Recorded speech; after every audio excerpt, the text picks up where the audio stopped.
Deeper thinking on red blood cell values. How does the presence of granules in granulocyte cells, compared to the absence of granules in agranulocyte cells, affect their functions?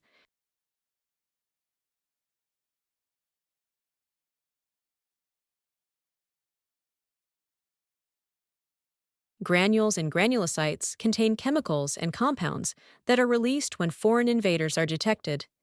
These substances help digest pathogens and trigger immune responses.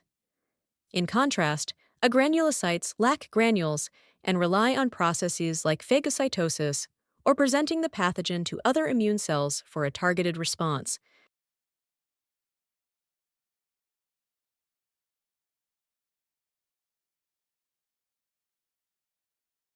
You're doing great!